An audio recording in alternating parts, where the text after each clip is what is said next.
When I was a student there, I wore a pin, and it was probably around this time. And the pin I wore said, "Start packing, Mamie. The Kennedys are coming." So I say today, Melania, start packing. The Bidens are coming. It is my great pleasure to introduce to you the next President of these United States of America, Joe Biden.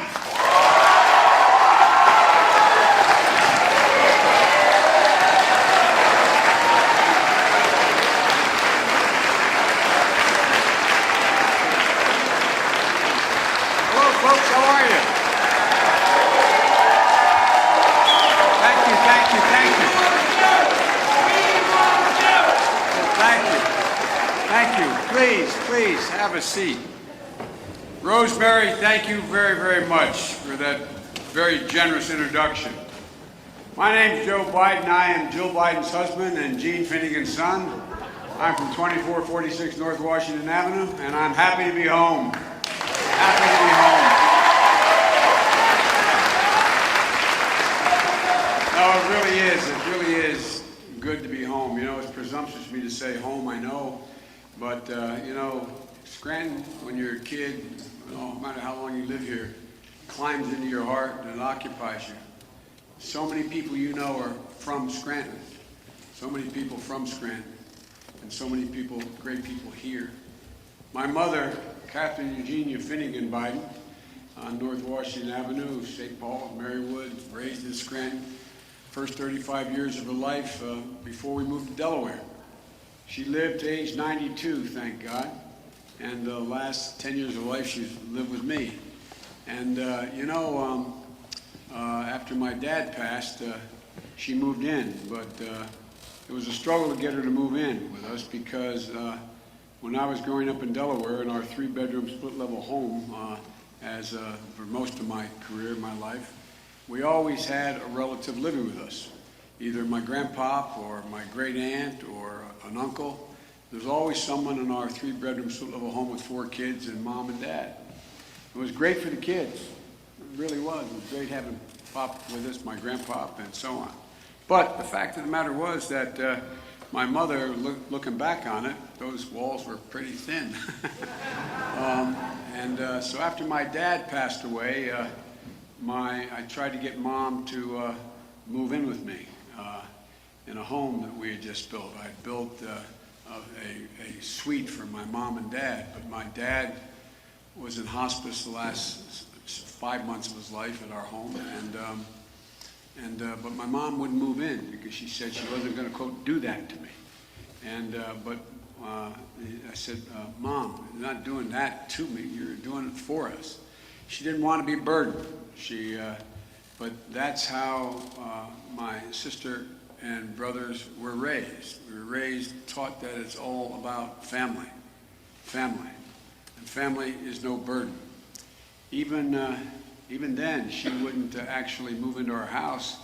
She sold her house and asked me to build. There was a little barn on the property I'd bought, 5 acres I'd purchased. She wanted me to build her a house there. At least I got to, every night I'd come home, get to kiss her goodnight. My wife, Jill, was a great friend of hers. And she'd say, "You've been with your mother, I can smell ice cream." And I got to kiss her good morning as I headed to the train. But that satisfied her pride and gave the whole family solace.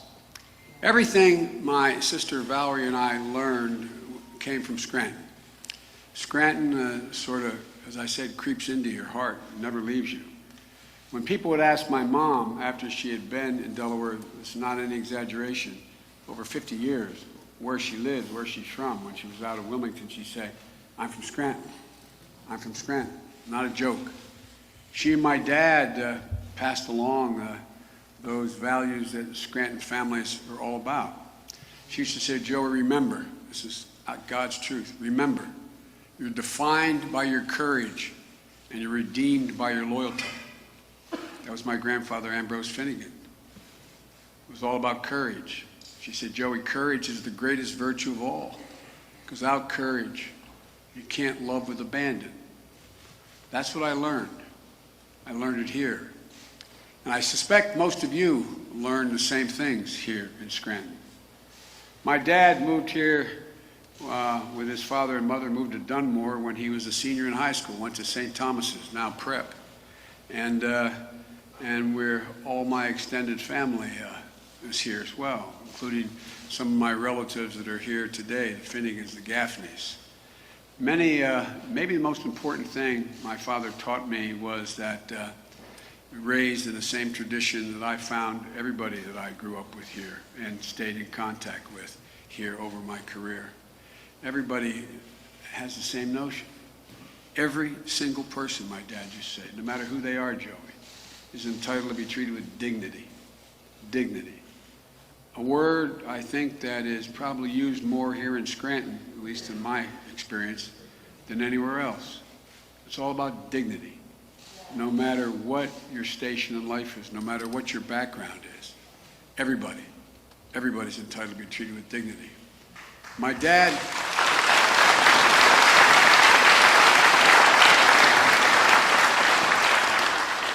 dad was a real gentleman, and he would tell you, Joey, remember, you have to be, and he'd say the same to my sister, only he'd say a woman.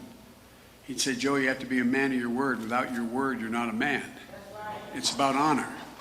No, I really mean it. It's about honor, and it's about family. I learned that at my grandpa's kitchen table here in Greenwich. Not a joke. You know, he'd say, Joey, family's the beginning, the middle, and the end. The older I got, the more I learned to admire my dad's courage and resilience. When Scranton fell on hard times in the late 40s and early 50s, my dad, who, if you listen to Barack, he always talks about scrappy Joe Biden from Scranton. Well, you know, people in Delaware resent the hell out of that because I represented them for over 40 years. But matter of fact, I was in a parade in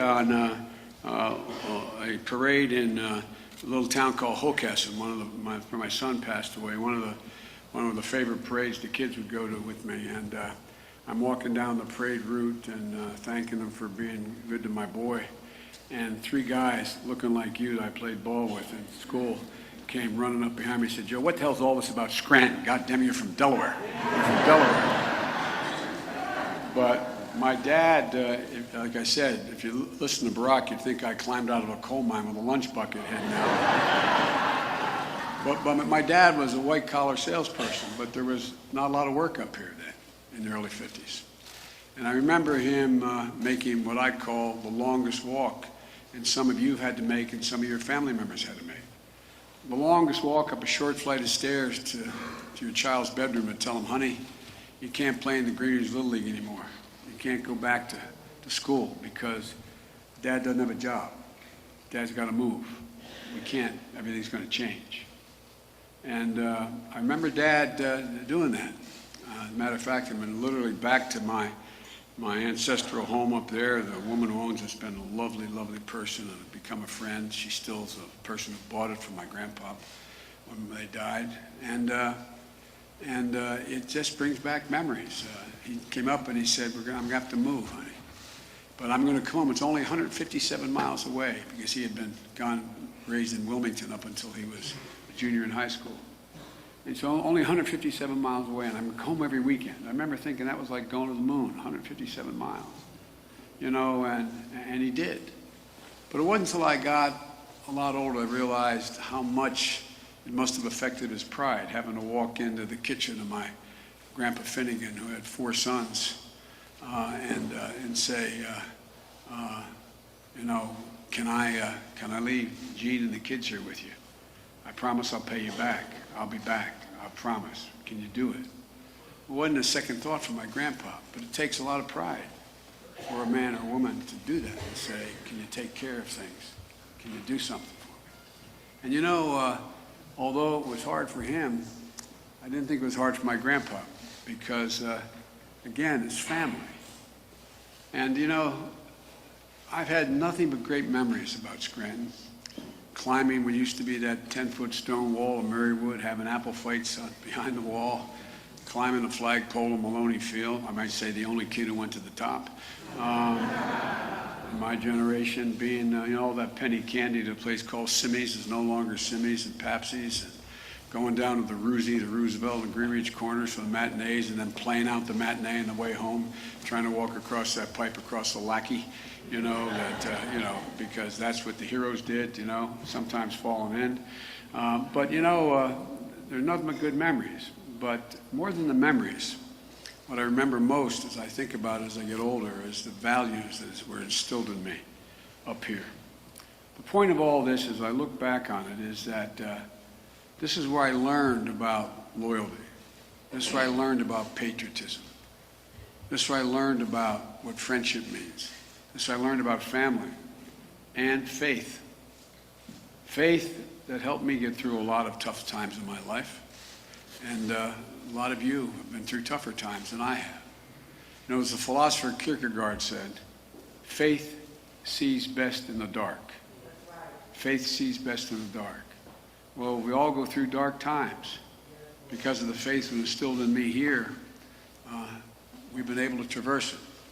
When my dad made that walk up the stairs, he told me, honey, everything's going to be okay. Once we get settled in Delaware, we're all going to come down and be together. And it was. My dad then, in the mid-50s, believed everything was going to be okay because the middle class still had a fighting chance then. And it became okay. We moved to a little steel town called Claymont, Delaware. That is no longer a steel town. We rented apartments for several years. We finally got to move into a suburban neighborhood not far from there in suburban Wilmington, when the developments were like the Levittown kind of developments were being developed, a 3-bedroom split-level house that was in a safe neighborhood and with 4 kids and, as I said, a relative. But from that time, from the time we were old enough to listen, every time someone, a relative in Delaware or a friend, lost a job or a neighbor lost a job because of a recession or because of a company went under, my dad used to say, and I give you my word to this, he'd say, Joey, remember, a job's about a lot more than a paycheck. It's about your dignity. It's about your place in the community. It's about who you are. It's about being able to look your child in the eye and say, honey, it's going to be okay, and mean it. Well, that's how we were raised. My guess is that's how the bulk of you were raised here in Scranton and Wilkes-Barre area. We were raised to believe family, loyalty, treating everyone with dignity is what we should do. Because a lot of us knew what it was like not to be treated with dignity by people with wealth and people who somehow thought that we weren't quite their equals. I can hear her now, my mom. I used to stutter badly when I was a kid. Mom saying, remember, Joey, nobody's better than you, but everybody's your equal. My dad would say, not a joke, he'd say, Joey, the measure of success is not whether or not you get knocked down, it's how quickly you get up. So get the hell up, man. Get up. Get up. Really.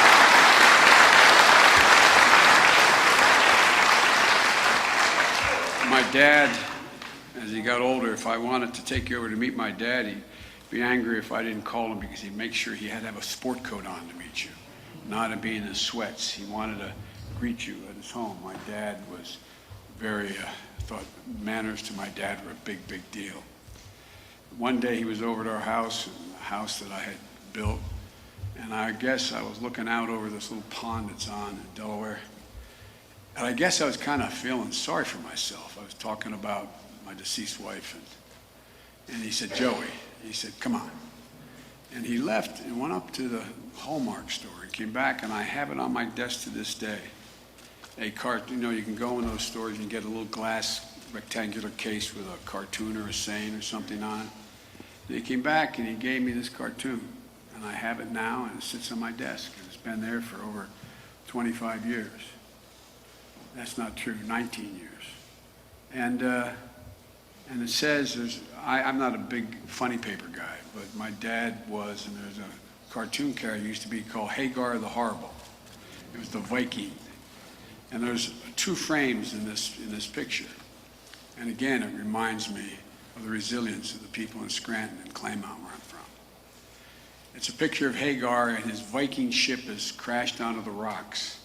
And the mast is down, and he's standing, he has his hand, he's shaking his fist to heaven, he's saying, "Why me, God?"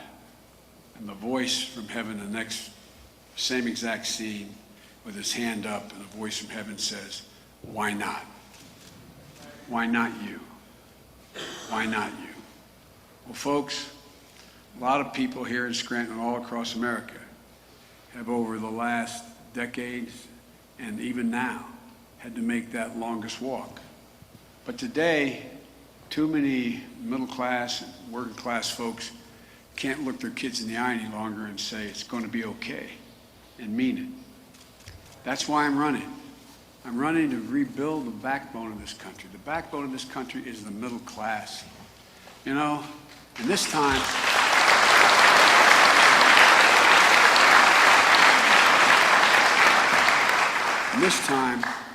we have to bring everybody along, regardless of your race, your ethnicity, your gender, your disability. Everybody's got to come along.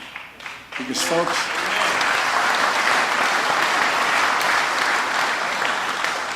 let's get something straight. Wall Street did not build America.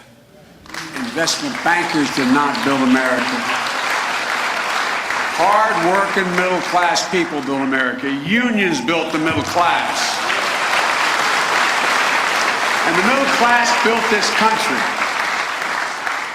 And all this talk, I got asked yesterday, I did an interview for 60 Minutes that's going to be coming on. 60 Minutes for 90 minutes. And they asked me about, well, aren't things well? Unemployment's down to 3.5%. I said, go back to your old neighborhoods. Ask them how they're doing, how they're feeling.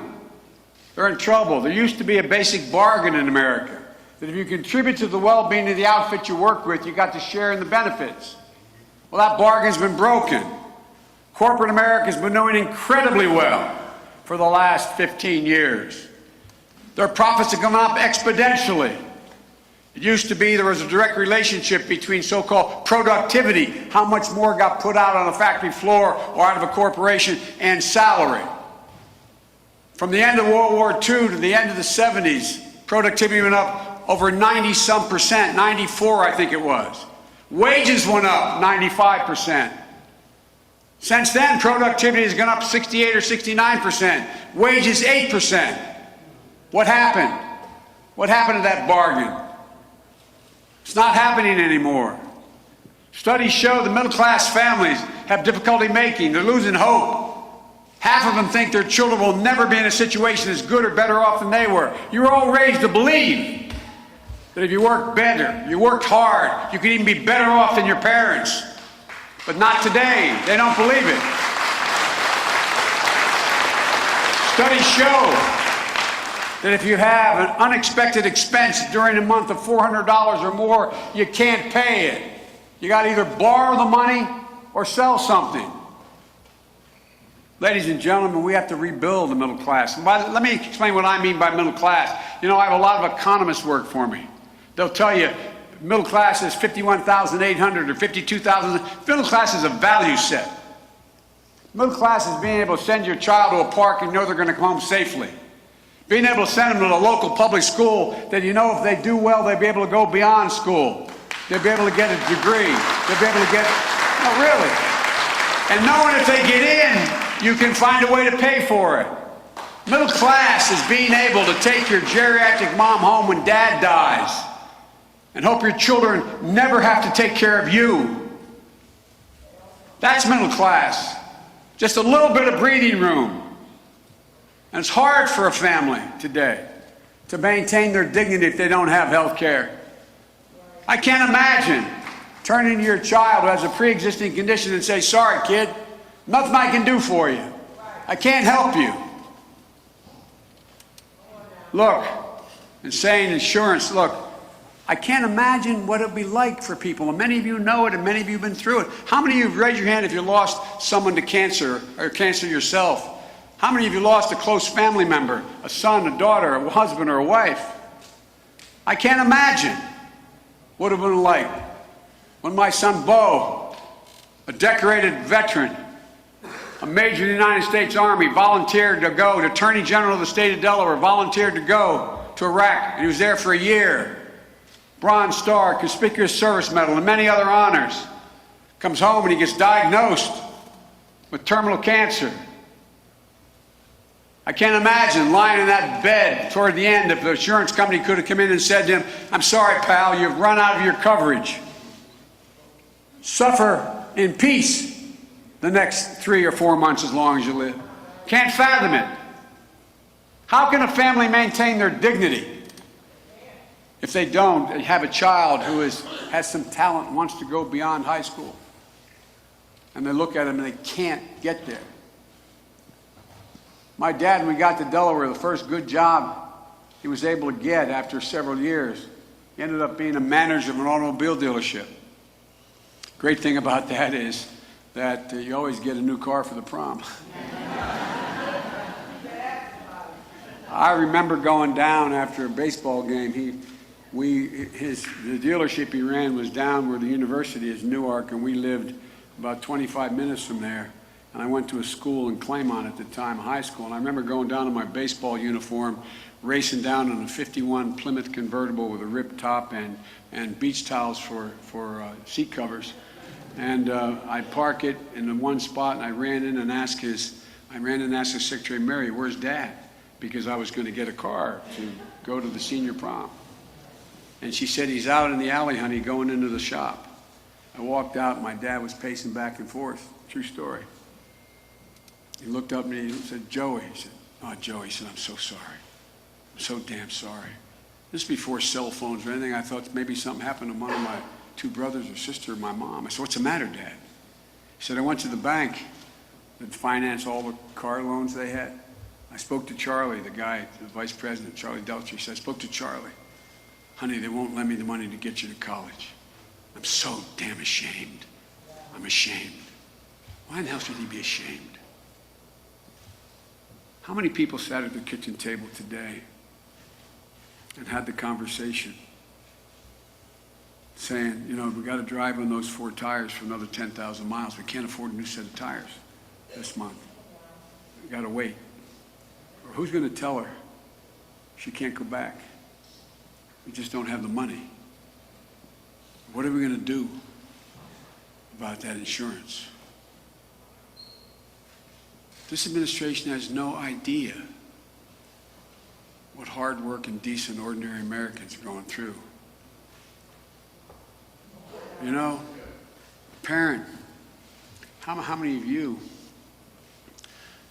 either grandpops or grandmoms or moms or dads, dropped off your child or grandchild the first day of school when they're in preschool or first, second, third, fourth, fifth grade, knowing around America they were going to have to learn how to duck and cover? Building schools, telling kids the way you get behind this pillar here if someone comes in. You know the greatest concern? I spoke to the International Psychiatric Association and the American Psychiatric Association in London. You know the generation that has the greatest degree of anxiety of any generation in America? Kids between 7 and 20 years old. You know what their greatest fear is? Being shot in school. No, not a joke. Being shot in school. You saw all the pictures of going back to school about kids, about the new schools we're building. And that's all because we don't have the nerve to take on the damn NRA and the gun manufacturers. There's no need.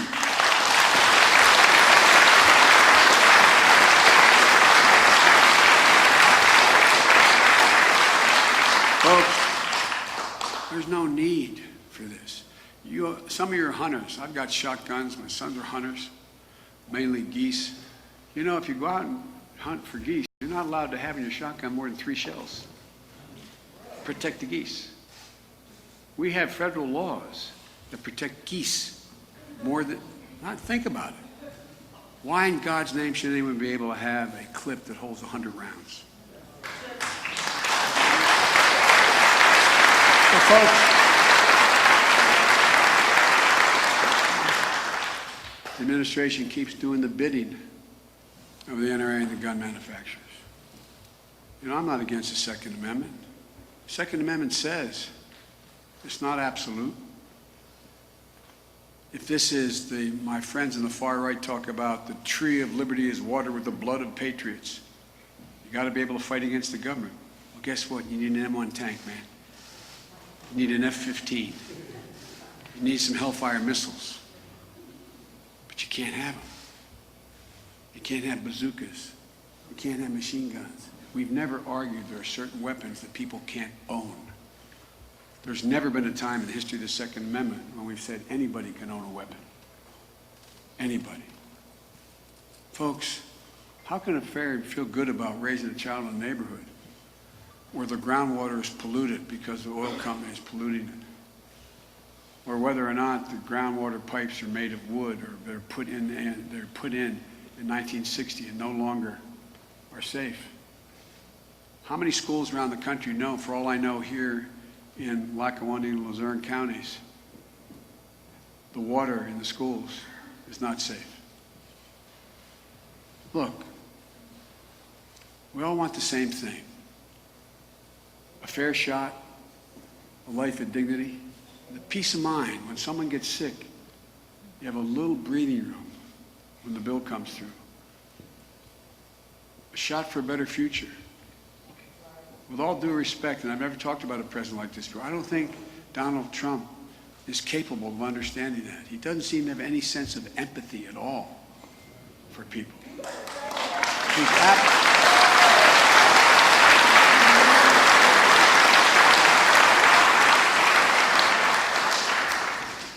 I've not seen it, if it exists, unlike any other president that I've ever worked with.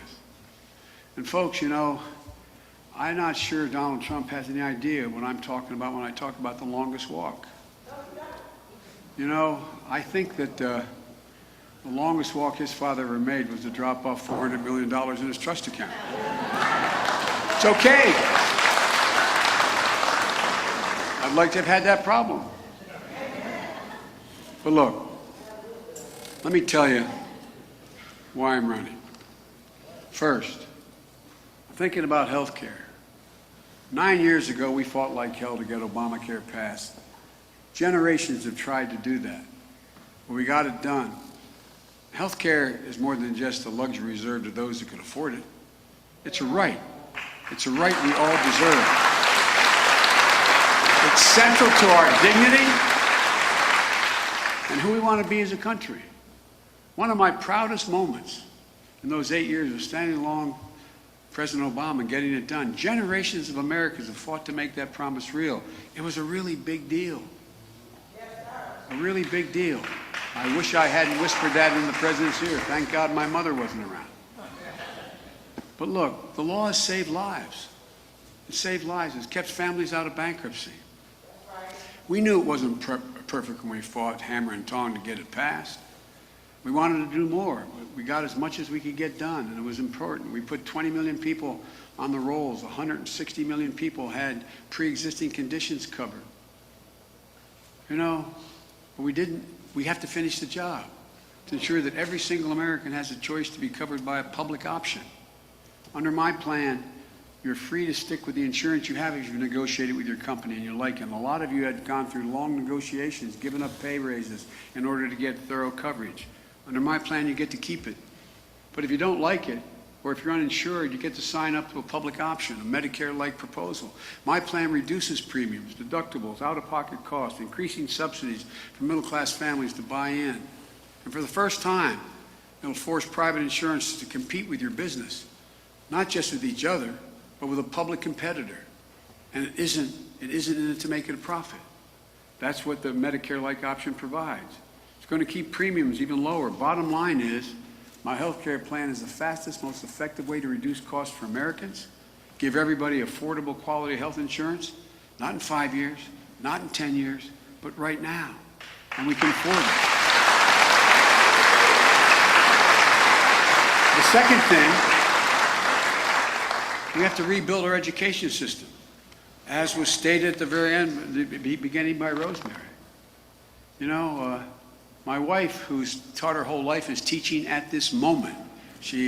And that's why she's not up here with me. She was going to Iowa tomorrow, but she can't be here today because she's in the classroom today, teaching. She says it best. Any country that out-educates us will out-compete us. It's a basic thing. And so, in the 21st century, does anybody think 12 years of education is enough to get you to, in the middle class, to be able to stay in it? I did a study for the president. He asked me to do a study on jobs of the future. Second to last year before we were out. 6 in 10 jobs this moment require something beyond a high school degree. 6 in 10. We've got to make sure every child has access to a good education, regardless of their zip code. That's why as Rosemary mentioned, my plan triples Title I funding for stress at-risk schools. We can afford to do that. It goes from $15 to $45 billion. It means every child will have access to universal pre-K. And what you know up here, pre-K exponentially increases the prospect that child, no matter what their background is going to finish school and go through it without getting in trouble, either with the law or anything else. And it means we're going to finally pay teachers the salaries they deserve. You know, teachers and social workers graduating from school, whether it's at the U or wherever it is, they graduate with a four-year degree. They get paid less than anybody else graduating as a starting and finishing salary. Look, the work we do is of extreme national importance. Their salaries reflect that. We know that the 21st century, as I said, 12 years is not enough. Under my plan, everyone who qualifies to go to community college is going to be able to go for free.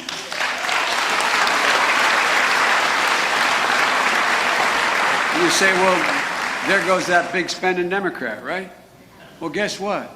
It costs $6 billion a year to send every qualified person who's going from high school to community college or having to be retrained and going back to community college because they lost a job because of digitalization and Moore's Law and artificial intelligence. And guess what? $6 billion, a lot of money. We eliminate one tax loophole. It's called stepped-up basis. There are $1.6 trillion in loopholes in the tax code. 1.6 trillion, not the tax cut, the tax code. You get a deduction for racehorses. Eliminate one of them. It's called stepped-up basis. You're about to go and cash in a capital gain. You, figuratively speaking, get hit by a truck. You lose your life. It gets left to your son or daughter. They don't pay a cent. It's not a heritage tax. It was a tax owed 10 seconds before you got hit. Well, guess what? That costs $17 billion a year. Eliminate that one loophole. It can put every single solitary person in community college who's qualified. Increasing the productivity in this country, 2%. Young people are getting crushed by the burden of student debt. Many of you parents are as well. If you're paying back student loans through this, they call it income-based repayment, my plan is to cut your payments in half. The way you do it, if you get out of school and you're making less than $25 a year to start with, you don't pay anything back and no interest accrues. You still owe it. And if you make more than that, you're only going to pay 5% of your disposable income, meaning after all your bills are paid and all your cost of living is involved. And if you commit to national service, you're a teacher, a paramedic, police officer, counseling victims, domestic violence, anything involving public service. You get $10,000 a year that you work off your debt, up to $50,000, and after 10 years of doing it, you have no debt at all if it's beyond 50.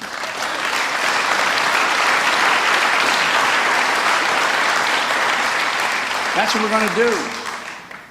And by the way, community college, you know, every community college in this state, if you do well in the community college, you get to go on to a four-year college. All those credits are transferable to a four-year state school. You got some great state universities in this state. Penn State's not doing bad, are they? And you know, if you're going to restore the middle class, we need to start to reward work again, not just wealth. Right now, under the Republican and the Trump plan, we only reward wealth. You know, Donald Trump inherited a strong economy from Barack and me. Things were beginning to really move. And just like everything else he's inherited, he's in the midst of squandering it. Squandering it. We need to build an economy. We need to build an economy that in fact rewards work, not just wealth. It reflects our values. And that's going to start, I'm going to start by reversing the Trump tax cuts for the super wealthy and corporations.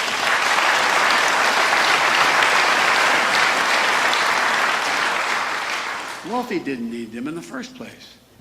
And corporations have spent them on stock buybacks to give benefits to their stockholders, but more importantly to their CEOs. You know, it used to be when Reagan was president, the average CEO of the Fortune 500 companies made 36 or 37 times what the average employee made, from vice president all the way down. You know what it is today? Over 420 times as much. What happened? As my mother would say, who died and left them boss? When did this? No, I'm serious. I think corporations can do a lot of good things. But I tell you what, they don't need their tax cut reduced to 30% to 20%. I think it should go back up to 28% instead of 39%. We'll raise billions of dollars to be able to put it on education, climate change, and the rest. I'm getting rid of the super wealthy tax loopholes, doubling their capital gains. Right now, if you're a fireman and a school teacher, or you work as a police officer or a nurse, you pay at a higher tax rate than someone making $10 million a year. Higher tax rate. Why is that? It makes no sense. Why should your capital gain be at 21%? And even then, most don't pay that. When you're paying at 28, 30, 32, 30%. So every single solitary person, their capital gains are going to be treated like real income, and they're going to pay 40% of their capital gains on their capital gains tax. It's a basic bargain to rebuild a stronger, inclusive middle class.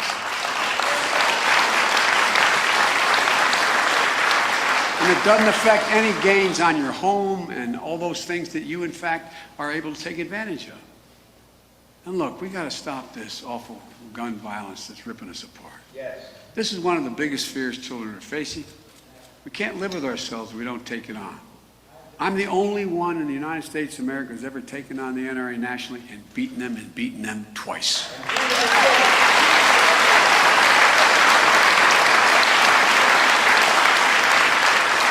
Succeeded in banning assault weapons for 10 years and limiting the size of magazines. How many cartridges can be in a magazine? I know what it takes to get it done, and I can do it again. And fifthly, we've got to confront the existential threat of climate change. It is the issue facing the world.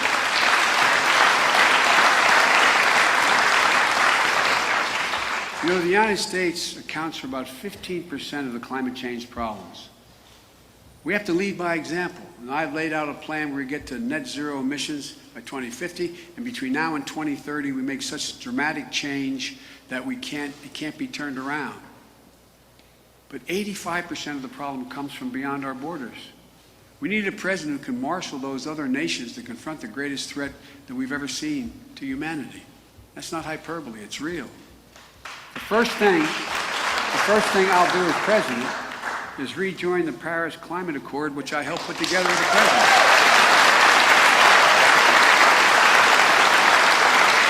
And in the first 100 days of my presidency, I will invite the 173 other nations that are part of this to Washington, D.C., so they up the ante of what they promised they're going to do and hold them accountable.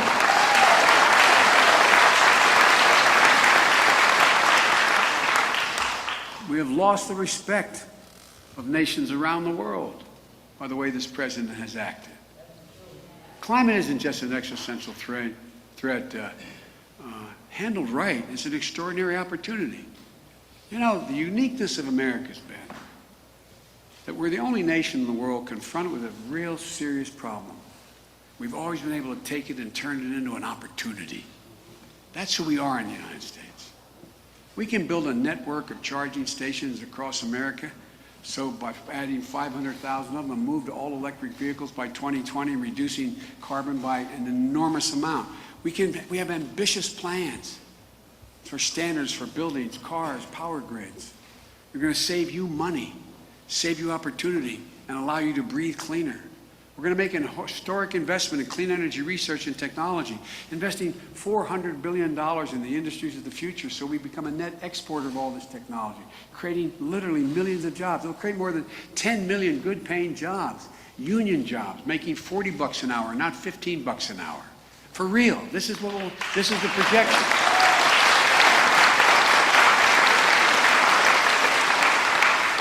The things I'm talking about, these are really big challenges, but they're no bigger than our capacity as Americans. So we have to get started thinking big again, thinking about the future we can build. Americans are doing their part. They're out there working hard every day. They deserve their leaders to work as hard for them. We don't deserve a Department of Education that crusades against public schools. We don't deserve a Department of Labor that puts corporate profits ahead of working class people and corporations on the board. We don't deserve a foreign policy based on lies, conspiracies, and theories, and abandonment of our friends.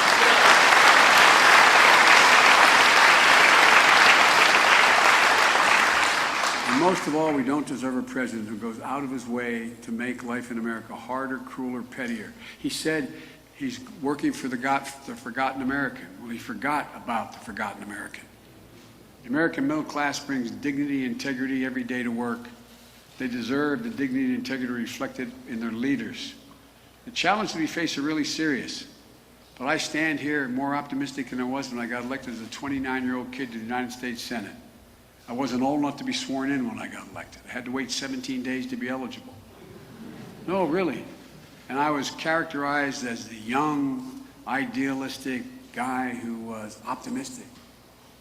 Well, folks, we have to restore our backbone of this nation. We have to remember who the hell we are. This is the United States of America. There's never, think about this. I'm more optimistic than I've ever been in my career if we move this administration out of the way. We have the most productive workers in the world.